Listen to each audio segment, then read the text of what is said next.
Este año 2019 celebramos 450 años desde la publicación de esta Biblia en castellano. Así que quiero tomar un poco de tiempo y por medio de unos vídeos compartir un poco sobre la historia de esta Biblia. Cuando hablamos de la Biblia en castellano, el castellano tiene una larga y rica historia con la Biblia. Podemos empezar en el año 1260 y tenemos la Biblia alfonsina, realmente la primera Biblia en un idioma europeo que se publica. Podemos hablar de esta Biblia realmente algo maravilloso para estos años. Aquí tengo una imagen de la Biblia y si miras con detenimiento, incluso si quieres pausar el vídeo, podrás comprobar cómo puedes leer en castellano esta Biblia desde 1260. Aquí tenemos la introducción de la epístola de Pablo a los Gálatas. Pero también tenemos otras Biblias, por ejemplo, la Biblia de Ferrara, 1553. Es una Biblia publicada por los judíos que fueron expulsados de España, que fueron hacia Italia y tradujeron la Biblia, los libros de Moisés, para su pueblo. Y una vez más, mirando esta página de introducción, podrás ver que se lee y se entiende. Es un castellano antiguo, pero se puede comprender. Incluso aquí tengo la primera página de la Biblia y aquí podéis comprobar también que pone en principio, crió, él dio a los cielos y a la tierra. Y así podrás leer también de esta Biblia antigua. Y podríamos continuar y hablar de la Biblia del Padre Escío en el final del siglo XVIII, la Biblia de Torres Amat ya en el siglo XIX, también la versión moderna de Prat y la Biblia de Nácar Colunga ya en el siglo XX, la Biblia de Jerusalén. Ya entrando en esta última parte del siglo XX tenemos muchas Biblias. La Biblia Dios habla hoy, la Biblia de las Américas, la nueva versión internacional, y así continuamos en el siglo XXI, incluso con otras versiones. Pero vale la pena preguntar, ¿qué tiene de especial esta versión de 1569? ¿Por qué es digna de celebrar? Esa llamada Biblia del oso, por la imagen que lleva en la portada de este oso sacando miel del árbol, aunque esté rodeada su cabeza de avispas que le están molestando, no hay nada que le detenga de comer la miel. Pues la Biblia del oso es especial porque es realmente la primera traducción de la Biblia, y ahora tenemos tres palabras importantes. Primeramente, completa. Recordamos, la Biblia de Ferrara, unos años antes, era una traducción de la Biblia al castellano, pero no era de toda la Biblia, era la Biblia judía, por lo tanto, no contenía los libros del Nuevo Testamento. Es la primera traducción de la Biblia al castellano. Tenemos también otras Biblias en latín, otras Biblias en otros idiomas, pero Casiodoro de Reina tradujo al castellano. Pero finalmente, quizás lo más importante, la primera Biblia desde el texto hebreo y griego, o sea, no pasando por medio de la Vulgata. Esto es importante porque entendemos que cada vez que se hace una traducción, pues siempre se lucha para intentar presentar toda la riqueza del idioma original, pero es imposible. Cada vez que cambiamos de idioma, siempre perdemos algo. Y por lo tanto, cuando se traduce de una traducción, aumentamos el riesgo de perder información en esta nueva traducción. Es como, por ejemplo, cuando una persona intenta hacer una fotocopia de una fotocopia. Llega el momento en que la fotocopia de la fotocopia de la fotocopia empieza a perder lo que era la imagen original del texto.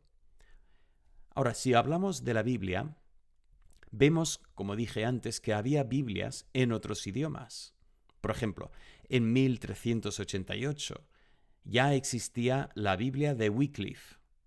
Esta es una traducción de la Vulgata, pero es una traducción muy, muy interesante, en que este hombre leyendo y entendiendo el texto latino, empieza a darse cuenta de que realmente la religión que había practicado hasta ese momento no seguía fielmente lo que realmente decía el texto bíblico.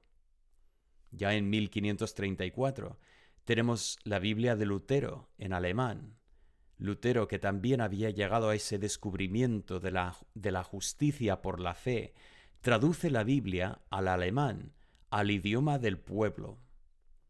Un año después tenemos la Biblia de Oliveton, una Biblia en francés, aunque no es de Francia, más bien es una Biblia de Suiza, y esa es la Biblia de la Congregación Reformada, allí en Suiza, en Ginebra. En el mismo año tenemos otra Biblia en inglés, de Coverdale. Y también en 1560 tenemos la Biblia de Ginebra, esta vez en inglés, por Juan Calvino. Y finalmente la Biblia de Brest, una Biblia en polaco, en 1563. Entonces, vale la pregunta, ¿por qué no llegó antes esta traducción de la Biblia al castellano? Desde luego, en España había, pues, personas eruditas que podían traducir antes. Había gente que tenía los dones literarios para poder producir una buena Biblia en castellano, pero ¿por qué no se hizo antes? Bueno, la respuesta nos lleva a hablar del Concilio de Trento. Ya vemos los años 1545 hasta 1563, tenemos ese concilio que se alarga, y en ese concilio se trata, pues, el tema de la Biblia. Ahora, realmente el tema principal del concilio tiene que ver con las doctrinas protestantes, estableciendo lo que solemos llamar la contrarreforma. Entendemos que sí que tenía Lutero razón en muchas cosas de lo que decía. Había mucha corrupción en la Iglesia y Roma se daba cuenta de que realmente era verdad, que se tenía que reformar cosas. Por lo tanto, ellos empezaron su propia reforma, muy diferente de la reforma que había imaginado Lutero cuando él propuso reformar la Iglesia. Pero vemos, por ejemplo, en este Concilio de Trento, muchos puntos que son importantes. Por ejemplo, el Concilio de Trento vuelve al tema de la justificación y, en contra de lo que predicaba Lutero, la justificación por la fe solamente, ellos hablaban de la justificación por la cooperación humana con la gracia divina. O sea, tenemos una mezcla de la fe y las obras. En segundo lugar, los sacramentos como sacrificio propiciatorio.